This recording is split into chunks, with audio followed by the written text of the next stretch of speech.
오늘 하나님 말씀 고린도후서 5장 11절부터 17절의 말씀입니다. 고린도후서 5장 11절부터 17절 말씀. 우리가 주의 두려우심을 알므로 사람을 권하노니 우리가 하나님 앞에 알리워졌고 또 너희의 양심에도 알리워졌기를 바라노라.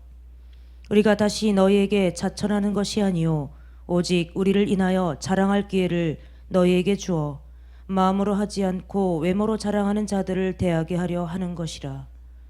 우리가 만일 미쳤어도 하나님을 위한 것이요 만일 정신이 온전하여도 너희를 위한 것이니 그리스도의 사랑이 우리를 강권하시는도다. 우리가 생각건대 한 사람이 모든 사람을 대신하여 죽었은즉 모든 사람이 죽은 것이라. 저가 모든 사람을 대신하여 죽으심은 산자들로 하여금 다시는 저희 자신을 위하여 살지 않고 오직 저희를 대신하여 죽었다가 다시 사신 자를 위하여 살게 하려 함이니라. 그러므로 우리가 이제부터는 아무 사람도 육체대로 알지 아니하노라. 비록 우리가 그리스도도 육체대로 알았으나 이제부터는 이같이 알지 아니하노라. 그런즉 누구든지 그리스도 안에 있으면 새로운 피조물이라. 이전 것은 지나갔으니 보라 새 것이 되었도다. 아멘. 할렐루야. 우리 하나님 참 좋으신 하나님이십니다. 아멘. 지금 이 시간도 하나님의 은혜와 평강이 여러분들과 여러분의 가정과 직장과 사업장 그리고 여러분의 자녀들까지 하나님의 은혜가 흐르고 넘치도록 채워지길 주의 이름으로 축원합니다. 아멘. 자, 우리 따라합니다. 나는 예수님 안에서 모든 사람들을 이해하고 용서하고 사랑하겠습니다. 자, 우리 옆 사람과 같이 인사합니다. 내가 먼저 낮아지겠습니다. 제가 먼저 섬겨드리겠습니다. 제가 먼저 사랑하겠습니다. 할렐루야. 이 시간도 하나님께 영광 올려드리는 귀한 시간 되시길 주의 이름으로 축원합니다. 아멘. 자, 오늘은 고린도후서 5장 11절부터 17절 말씀 가지고 보라 새 것이 되었도다 하는 제목으로 말씀을 나누겠습니다. 따라합니다. 보라 새 것이 되었도다. 보라 새 것이 되었도다. 오늘 이 본문의 말씀을 보면 이 고린도후서가 거의 사도 바울의 개인적인 이야기를 가장 많이 담고 있는 서신이요. 왜냐하면 사도 바울이 이 고린도후서에서 자신의 어떤 개인적인 이야기를 많이 담고 있을 수밖에 없는 문제는 고린도 교회 사람들이 사도 바울에 대해서 좋지 않게 생각하는 부분이 상당히 많아서 그래서 자기가 어떤 사람이고 내가 믿는 하나님이 어떻고 그럴 때 거기서 조금 도를 넘고 자아를 올리다 보니까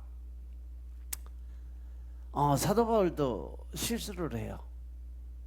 그래서 그 고린도 지방에는 거의 사람들이 다 철학가 또 유명한 어떤 그 사상가 또 이 주로 이 머리 좋고 유명한 사람들 그런 사람들이 많이 모여서 이제 서로 이렇게 공연 아니면은 뭐 마당이나 아니면 공원이나 도서관이나 그런 곳에 모여서 서로 이제 인생에 대한 이야기들을 많이 하는데 거기 들어가서 하나님을 증거하려고 하다 보니까 그들이 믿는 그때 당시 신들에 대해서 뭐 이런 신 저런 신 뭐 각종 이방 신들을 해서 서로 내가 믿는 그 신이 더 좋은 신이고 더 능력 있는 신이고 막 다툼을 하고 있는데 그때 사도 바울이 가서 하나님의 이름을 예수 그리스도의 이름을 높인 게 아니라 내가 너희들이 모르는 신을 내가 소개하겠다 하면서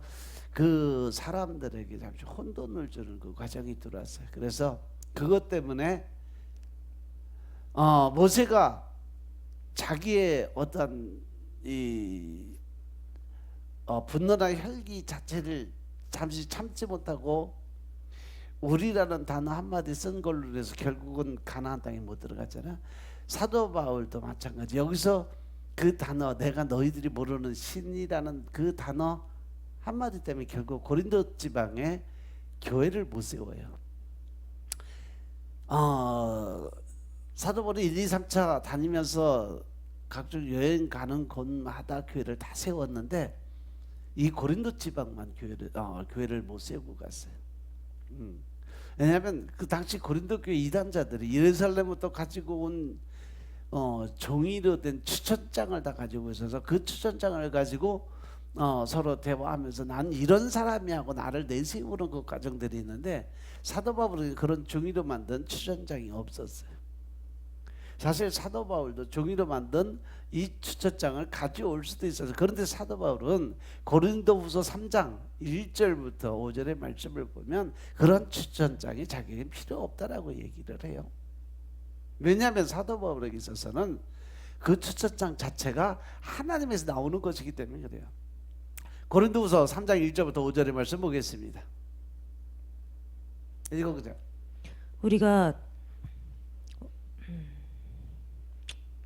우리가 다시 자천하기를 시작하겠느냐? 우리가 어찌 어떤 사람처럼 천거설을 너희에게 붙이거나 혹 너희에게 맞거나 할 필요가 있느냐? 너희가 우리의 편지라 우리 마음에 썼고 무사람이 알고 읽는 바라. 너희는 우리로 말미암아 나타난 그리스도의 편지니 이는 먹으로 쓴 것이 아니요 오직 살아계신 하나님의 영으로 한 것이며 또 돌비에 쓴 것이 아니요 오직 육의 신비에 한 것이라.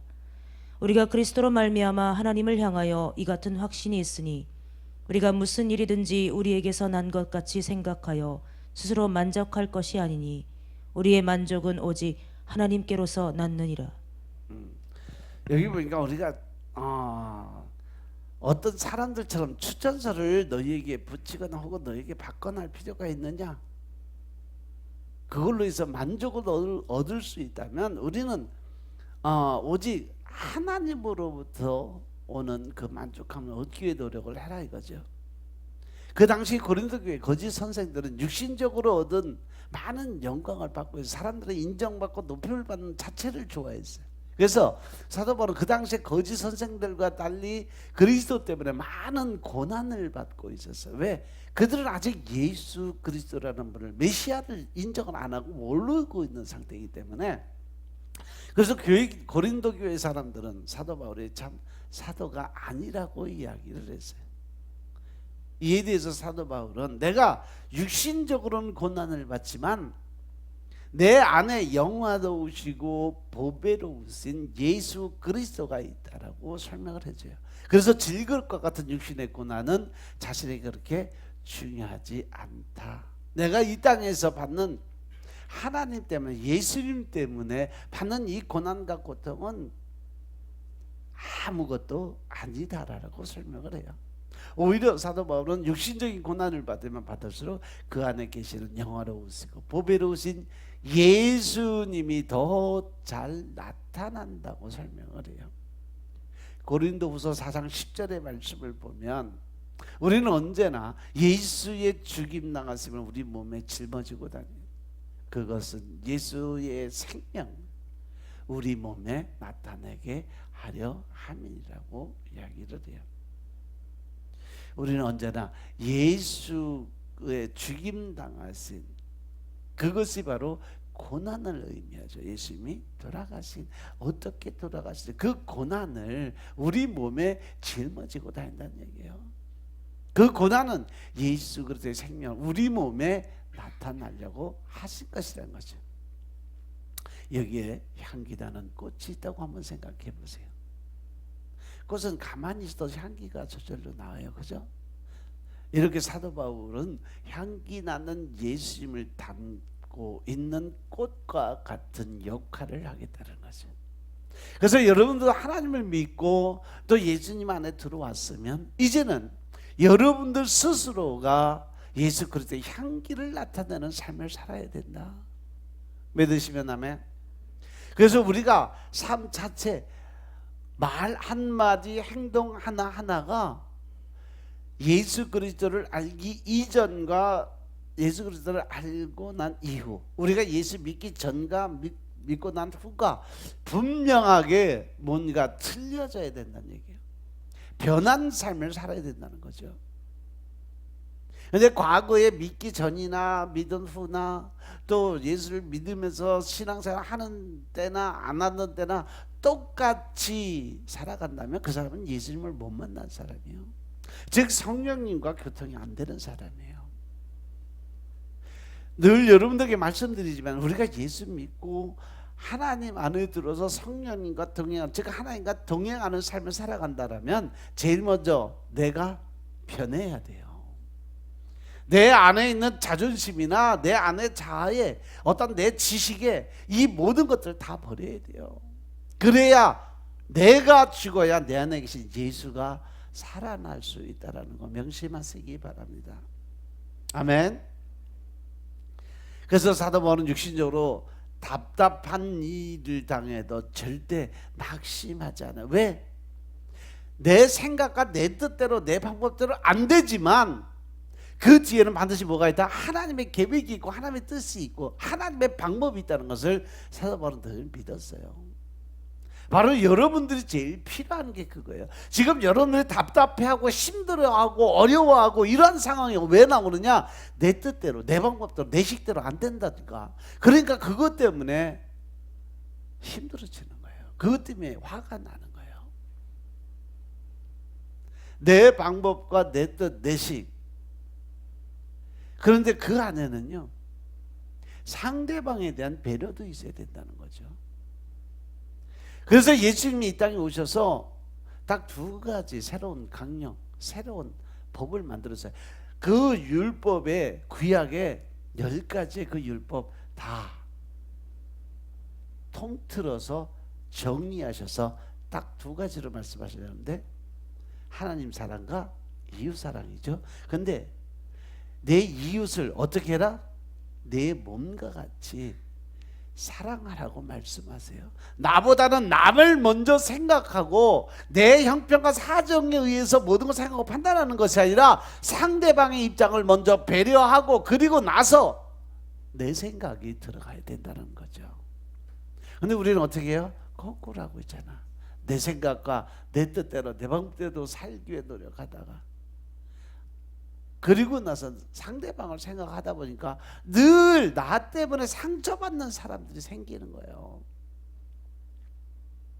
내 생각에 내 뜻대로 내 방법대로 안 됐다고 그래서 마음속에 푹 품고 있다가 상대방에 대한 어떤 배려나 생각을 전혀 안 하고 내 뜻대로 가다 보니까 다른 사람들이 상처를 받는 거죠. 그리고 사도 바울은 육신적으로 우겨쌈을 당해도 절대 나는 거기에 휘둘리지 않겠다라고 이야기해요. 사도 바울이 이렇게 말하니까 이제 고린도 사람들은 이러한 사도 바울을 보고 뭐라 하냐? 제정신이 아니라 저 사람이 미쳤다라고 얘기해요. 바로 우리가 가져야 될 신앙의 본질은 뭐냐? 예수에 미친 사람이 돼야 된다. 누구처럼? 사도 바울처럼. 아멘.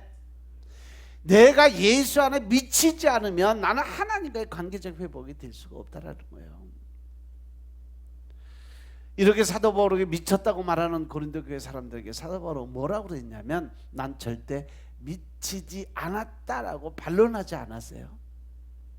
오히려 사도 바울은 그래 너희들이 말하는 것처럼 나는 미쳤다. 그래 나는 예수에 미친 사람이야. 나는 하나님께 미친 사람이야 라고 이야기를 해요.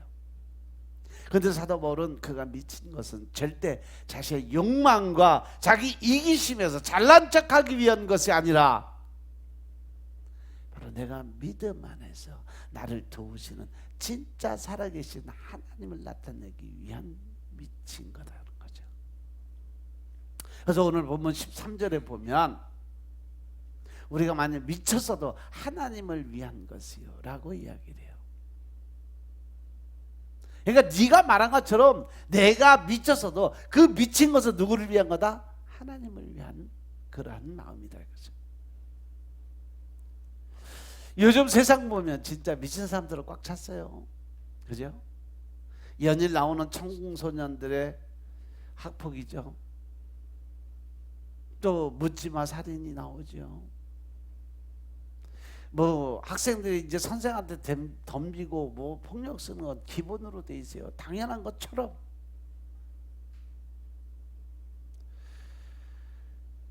정말 미치지 않고는 할 수 없는 일들. 근데 이 학생들은 타인의 고통에는 무관심하고 자기만을 위하는 이기심 속에 반로해서 나와요. 우리 성도님들, 제가 늘 강조하지만 여러분들 자녀들 키울 때요, 어려서 그들에게 올바른 걸 가르치지 못하고 어려서부터 뭐 기죽이니 뭐하니 그래서 애들의 길을 살리기 위해서 그냥 놔두는 습관적 버릇이 결국 자신의 자녀들 망치는 길이라는 거 명심하시기 바랍니다.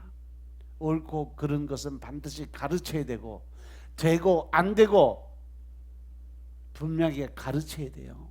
아닌 건 아닌 거고 되는 건 되는 거예요. 애들이 땡깡 쓴다고 고집 쓴다고 울어 제낀다고 들어주다 보면 절대 걔네들 변하지 않아요. 그 성격 그대로 가면 나중에 자기 뜻대로 자기의 마음대로 안 되면 어떠한 일이라도 해서 자기 욕구 충족을 위해서 할 수 있는 아이들이 그런 아이들이에요. 그래서 아이들은 늘 옳고 그름과 올바른 것과 잘못된 것을 분명히 가르치고, 잠언서에도 말씀이 나오는 것처럼 하나님은요, 자녀 교육은 매를 때려서라도 자녀를 올바른 길로 들어가게 만들어야 된다.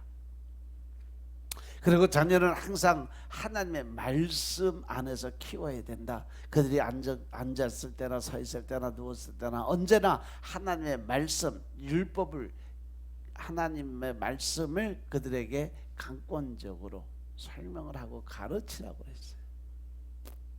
말씀 안에서 믿음으로 키우는 자녀들은 절대 흔들리지 않아요. 또 말씀 안에서 믿음으로 키우는 자녀들은 그 성품 자체가 완전히 다른 아이들과 변화된 삶을 살 수 있어요. 또 정치를 보면 더해요. 국민에 대해서 무관심하고 오직 자신의 정치적 욕망을 위해서 뛰는 그 모습들을 보면, 자기 욕심을 채우기 위해서 뛰는 사람들 보면 제정신으로 사는 사람들은 아니죠. 흔히들 요즘에 뭐 미쳐야 산다고 이야기를 해요. 세상이 미쳐 돌아가는데 내가 제정신 갖고 절대 못 산다고 그래요. 또 미쳐야 내가 원하는 것을 얻을 수 있다라고 그래요. 그래서 서로 자기 이기주의적인 삶 속에서 제정신을 갖고 사는 사람이 없다는 거죠.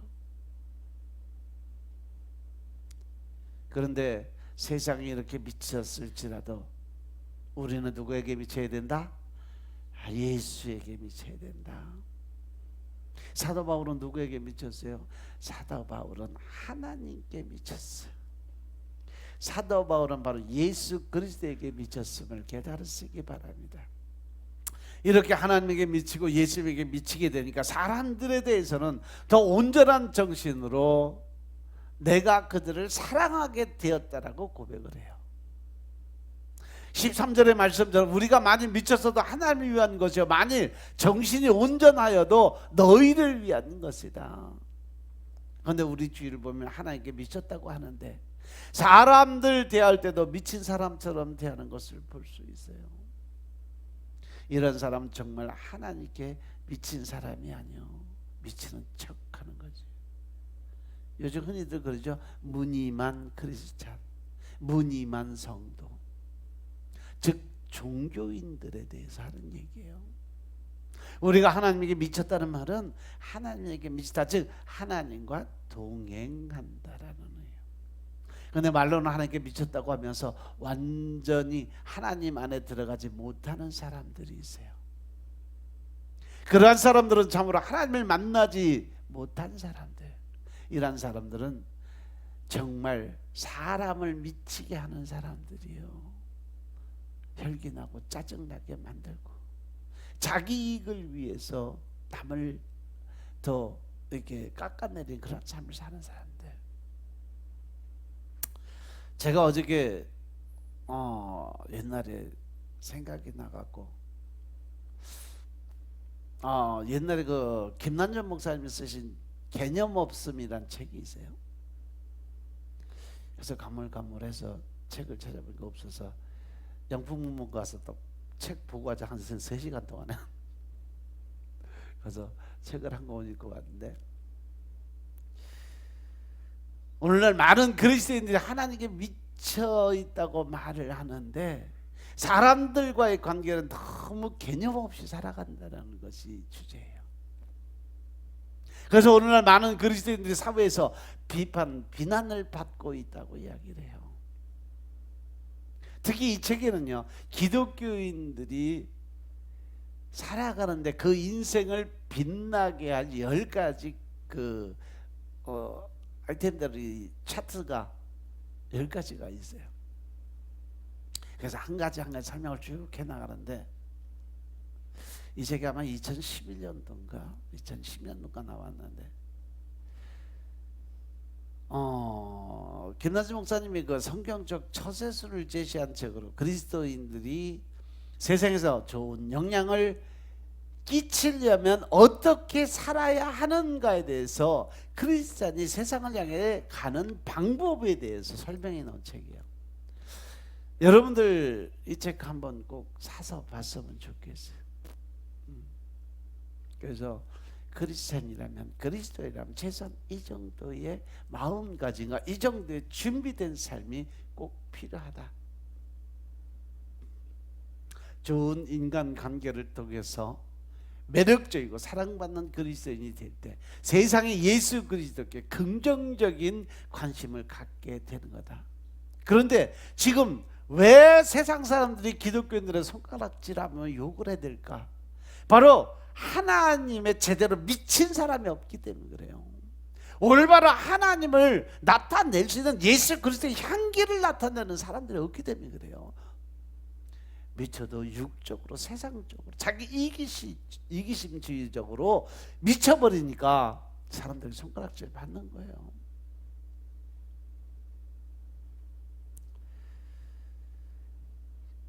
우리가 위로와 양보, 사과와 용서, 더 나아가서 사고, 진취적인 사고와 겸손한 마음을 갖는 것, 타인과 세상을 향해서 취해야 할 올바른 태도와 그 마음가짐에 대해서 쭉 설명을 해놨어요.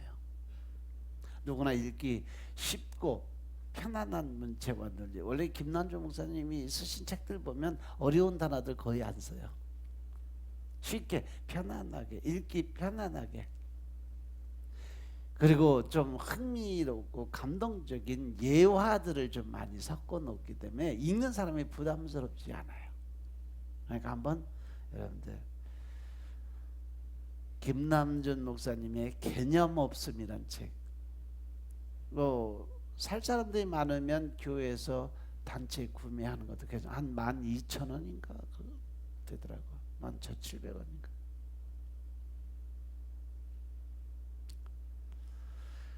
우리가 어떻게 이 예수 그리스도의 삶을 가지고 이 정신없는 세상에서 어떻게 온전한 정신으로 사람을 사랑하며 살 수 있을까? 어떻게 사람을 내 목적을 이루기 위한 수단으로 삼지 않고 온전한 정신으로 사랑하며 살아갈 수 있을까? 그것은 우리가 하나님 앞에 예수 그리스도에게 미치지 않으면 될 수 없는 일이라는 거죠. 우리가 하나님에게 진정으로 미쳐야 사람들을 온전하게 사랑할 수가 있어요. 그래서 우리 모두 하나님에게 온전히 미칠 수 있길 주의 이름으로 축원합니다. 그러면 우리가 어떻게 하나님께 미칠 수 있을까? 우리가 어떻게 하나님께 미침으로 인해서 사람들을 온전한 정신으로 사랑할 수 있을까? 그 비결이 뭐냐? 14절의 말씀이에요. 그리스도의 사랑이 우리를 강권하시기 때문이다. 14절의 원문을 보면 그 앞에 왜냐하면 because라는 단어가 삽입되어 있어요. 근데 여기 설명을 안 해서 우리는 아무튼 그리스도의 사랑이, 왜냐하면 그리스도의 사랑이 우리를 강권하시기 때문이다. 왜 사도 바울이 온전한 정신으로 사람들을 사랑할 수 있었을까? 왜냐하면 그리스도의 사랑이 나를 지배하기 때문에 그렇다. 내가 성령님에게 딱 잡혀버리기 때문에 내가 내 자아는 없어지고 하나님의 마음으로 대할 수 있는 그 마음의 여유가 있기 때문이다. 여기서 그리스도의 사랑이 우리를 강권하신다는 말은 영어로 이야기하면 컨트롤이라고 그러죠. 그러니까 그리스도의 사랑이 우리를 강권하신다는 말은 예수님의 사랑이 우리를 제어한다, 통제한다, 조종한다, 지배한다. 이것이 컨트롤이거든요. 그러니까 예수 그리스도의 사랑 때문에 내가 통제를 당하고 조정을 당하고 지배를 당한다는 그런 얘기예요. 또 이 말을 더 심하게 말하면 예수님의 사랑이 우리들을 압제한다, 압도한다, 이런 그 단어로 해석할 수가 있어요. 그러니까 우리는 그리스도의 사랑이 우리를 제어하고 통제하고 지배하지 아니하면 나는 하나님 앞에 온전하게 미칠 수 없다. 즉 성령님의 세례를 받을 수 없다는 거죠. 또 그리스도의 사랑이 나를 통제하고 지배하고 압제하지 못하면 제정신으로 사람을 끝까지 사랑할 수가 없어. 예수님의 사랑, 예수 그리스도의 향기가 나올 수 없어. 왜? 자아가 사니까. 내 방법, 내 뜻, 내 욕심을 채우기 위한, 그러니까 내 방법이 우선적으로 갈 수 있다는 거죠. 이것을 예레미야서 20장에 잘 나타나 있어요. 예레미야가 낙심이 돼서 사람들에게 더 이상 하나님의 말씀을 아주 전하지 않으려고, 왜? 하나님이 매일 주시는 말씀 너희들 망한다, 너희들 얼마 있으면 뒤진다, 막 이런 소리만 계속 하니까 사람들이 예레미야 선지자만 보면 다 열받아갖고 어떻게든지 죽이려고 그랬어요. 그래갖고 이제 도저히 이제 하나님 난 이제 못하겠어요. 그냥 기합하고 손 들으려고 생각을 했어요. 그런데 그에게도 하나님이 그 마음을 이길 수 있는 힘을 주셔요. 예레미야서 20장 7절부터 9절의 말씀 보면 하나님께서 나를 권유하심으로, 예레미야서 20장 7절부터 9절의 말씀, 하나님께서 나를 이겼기 때문에 내가 조롱거리가 돼서 종일토록 이 사람들이 조롱을 받고 살아간다라고 이야기를 하자. 읽어봐라. 여호와여, 주께서 나를 권유하심으로 내가 그 권유를 받았사오며 주께서 나보다 강하사 이기셨으므로 내가 조롱거리가 되니 사람마다 종일토록 나를 조롱하나이다. 대저 내가 말할 때마다 외치며 강포와 멸망을 부르짖으니 여호와의 말씀으로 하여 내가 종일토록 치욕과 모욕거리가 됨이니이다.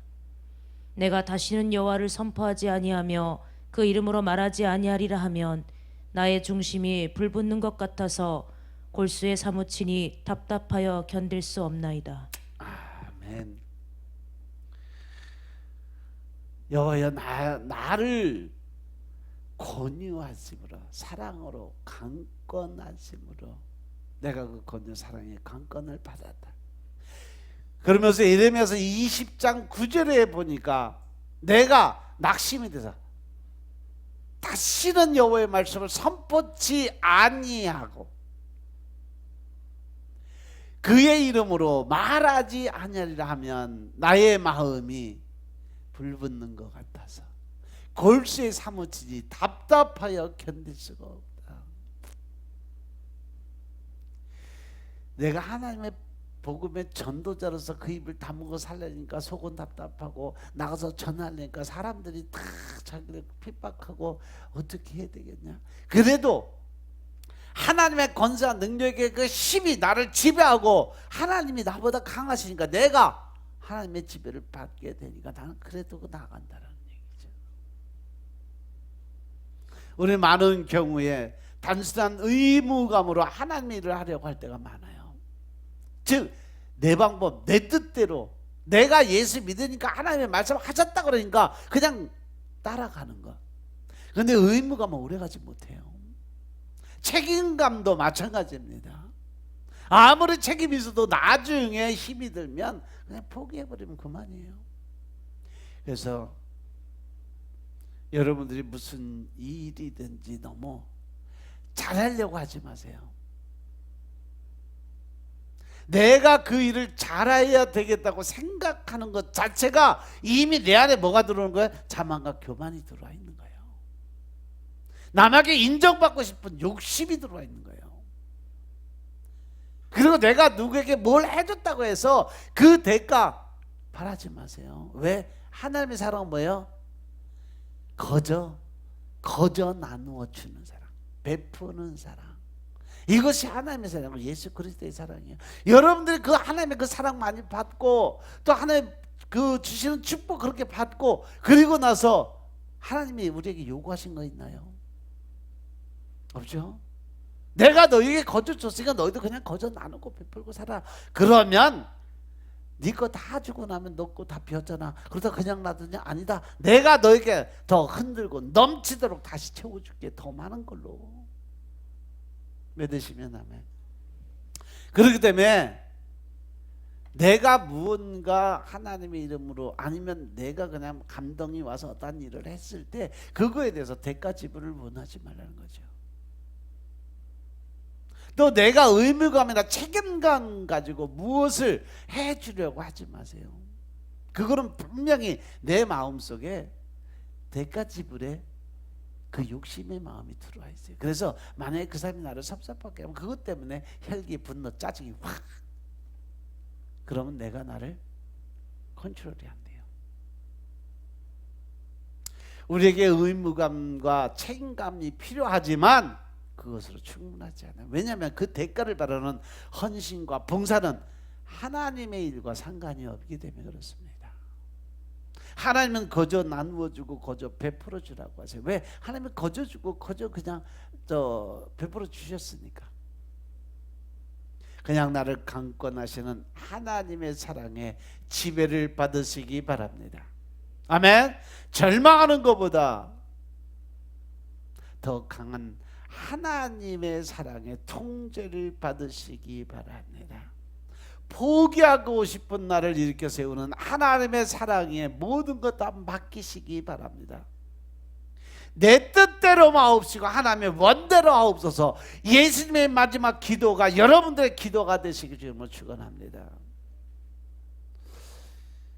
얼마 전 개그맨 이경규 씨 그리고 도시탈출 컬투쇼죠. 개그맨 정찬우 씨가 공황장애라는 병을 앓고 있다는 기사를 봤어요. 뭐지?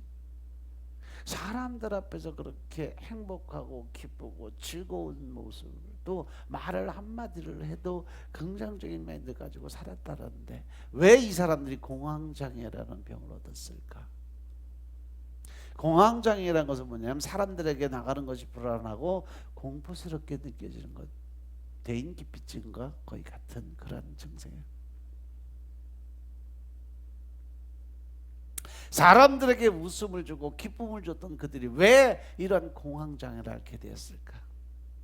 그 이유는 가만히 보니까 최고의 자리에 올라간 그들이 너무 잘해야 되겠다라는 압박감, 중압감 때문에 그래요. 조금 더 안으로 들어가면 내가 최고의 자리에 있는데 안 떨어지기 위해서 바둥거리다 보니까 자기의 능력의 한계치에 도달하니까. 즉 다시 말해서 무언가 남들보다 더 잘해야 된다라는 강박감 때문에 오는 병이 바로 이 공황장애예요. 또 때에 따라서는 자기 자아가 너무 나약하고 또 너무 부족한 그것을 자꾸 밑으로 다운시키니까 두려움에서 오는 그러한 강박관념도 있습니다. 그럼 우리가 어떻게 그 잘해야 된다, 높아져야 된다는 이런 압박감에서 벗어날 수 있을까? 그것은 오직 하나님의 사랑의 통제와 지배를 받아야만 해결될 수 있다. 아멘. 우리를 강권하시는 그리스도의 사랑만이 우리로 하여금 하나님에게 진정으로 미치게 할 수 있다라는 거죠. 또한 우리를 강권하시는 그리스도의 사랑만이 낙심하고 포기하고 싶은 나를 다시 일으켜 세울 수 있다는 거죠. 이 사실을 믿으시기 바랍니다. 아멘. 그러면 우리를 향하신 그리스도의 사랑이 어떠하기에 낙심하고 포기하고 싶은 나를 이길 수 있을까? 우리를 향하신 예수 그리스도의 사랑은 그러함에도 불구하고 베풀어주는 사랑이라는 것을 알아야 된다는 거죠. 예수님의 사랑, 하나님의 사랑은 그저 나누고 베푸는 사랑이에요. 사도 바울은 원래는 예수님을 핍박하던 자였어. 그는 절대 예수 그리스도를 사랑하지 않았습니다. 도리어 예수님을 핍박하고 예수 믿는 자들을 죽이기까지 했던 사람. 그런데 예수 그리스도는요, 오직 사도 바울이 그러함에도 불구하고 사랑해 주셨다는 거죠. 다메섹 도상에서 사도 바울과 함께 많은 사람들이 있어서, 그런데 그 많은 사람들 가운데서 하나님은 오직 한 사람, 사도 바울 앞에 나타나서 그를 부르셨어요. 우리도 그리스도의 사랑을 받을 만한 조건이 되어서 그리스도께서 우리를 사랑한 것이 아니란 것을 말해주고 싶어서 그렇죠. 내가 누구보다 잘나서 똑똑해서 잘 나가니까 예수님의 사랑을 받은 것이 아니라는 거예요. 오직 그러함에도 불구하고 베푸시는 그리스도의 일방적인 사랑이 있었기 때문에 내가 택함을 받았다는 거죠. 아멘. 우리가 신앙생활을 오래 하면 할수록 느끼는 것이 뭘까? 우리가 영적인 깊이에 들어가면 들어갈수록, 하나님을 알면 알수록, 예수님을 느끼면 느낄수록, 성령님이 나와 동행하시는 걸 깨달으면 깨달을수록 우리가 느끼고 알게 되는 것은 내가 죄인이라는 사실을 깊이 알아야 된다는 거죠. 처음엔 죄인이라는 사실이 와닿지 않아. 내가 뭔 죄를 졌길래? 그런데 하나님 앞에 나아가면 갈수록 우리가 하나님의 거울 앞에 서게 되면 내 자아가 온전히 보여요. 그래서 여러분들이 매일 말씀을 먹으면서 말씀의 거울 앞에 나를 비춰봐야 된다는 거죠. 그래야 나의 본 모습이 보이는 거예요. 예를 들어서 여러분들이 경찰서에 죄를 지어서 잡혀간 사람과 지금 나와 무슨 차이가 있다고 생각하세요? 하나님 앞에 봤을 때는요, 아무 차이 없어요. 그러나 오직 내가 그러함에도 불구하고 베푸시는 주님의 사랑 때문에 여러분들 이 자리에 죄사함을 받고 구원의 반열에 설 수 있었다는 거죠. 이러한 예수님의 사랑에 강건하신 앞세하심이 나를 하나님 향해서 미치게 만들어 준다는 거죠. 그래서 이러한 그리스도의 사랑을 받은 사람들만이 사람들을 차별하지 않아요. 돈이나 외적인 조건으로 사람들을 차별하지 않는다는 거죠. 이러한 그리스도의 사랑에 강건하심을 입은 사람만이 그럼에도 불구하고 모든 사람들을 사랑할 수 있는 마음이 생길 수가 있어. 어떻게? 예수님이 그렇게 사셨으니까. 나도 예수님처럼, 바울처럼, 낮에는 해처럼 밤엔 달처럼 찬양을 제가 참 많이 좋아하는 찬양인데 그 찬양을 들어보면요, 너무 내 자신을 돌아볼 수 있는 시간들이 돼요. 나도 저렇게 살 수 있을까?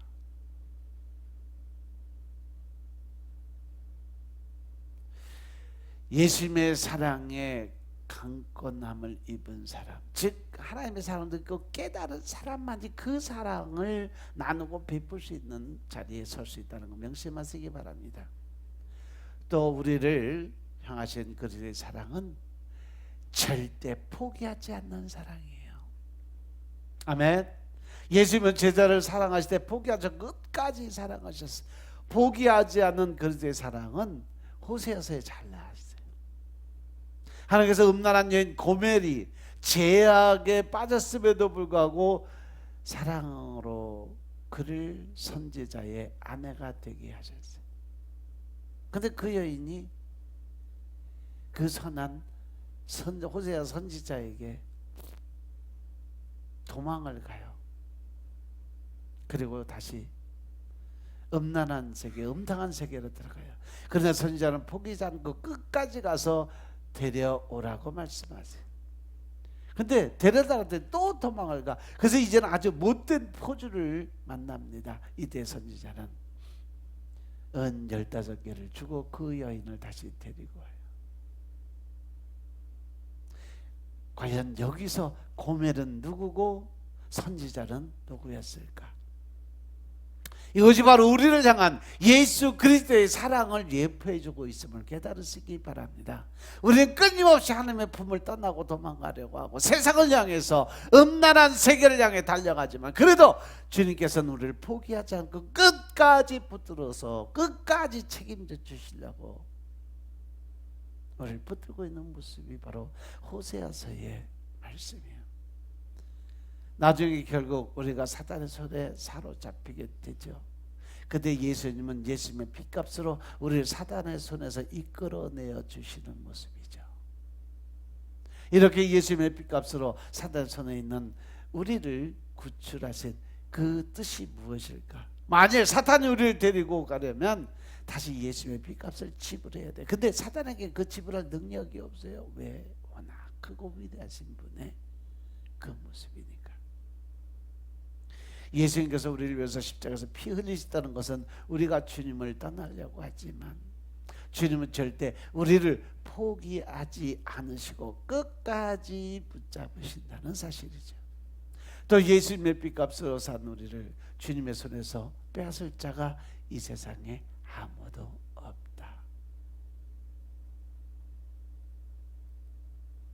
여러분도 한번 자신을 돌아보세요. 나는 어떤 사람일까? 나도 자주 하나님 품을 떠나려고 세상을 향해 달려가려고 그래서 세상의 쾌락이 주는 달콤함에 빠져서 살고 있는 건 아닌지 돌아보시기 바랍니다. 오늘 주일인데 많은 사람이 안 보여. 어디 갔을까?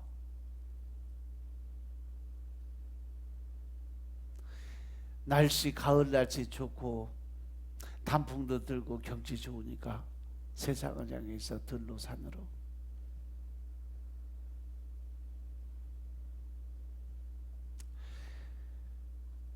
하나님과의 약속은 반드시 지켜야 된다는 사실 명심하시기 바랍니다. 주일은 거룩한 성일이라고 하나님 말씀하셔서 절대 범하면 안 되는 날이 주일이에요. 일주일 세상 6일 동안 나가서 열심히 뛰고 먹고 살기 준비하고 하루 일주일에 하루 그날 하루 하나님 앞에 드리는데 그거를 못하고 세상을 향해서 간다는 것은 물론 몰라서 그런 사람들도 있고 아직 깨닫지 못해서 그런 분들도 있지만 그거는 가장 기본이에요. 하나님의 말씀 안에서 가장 기초적인 것.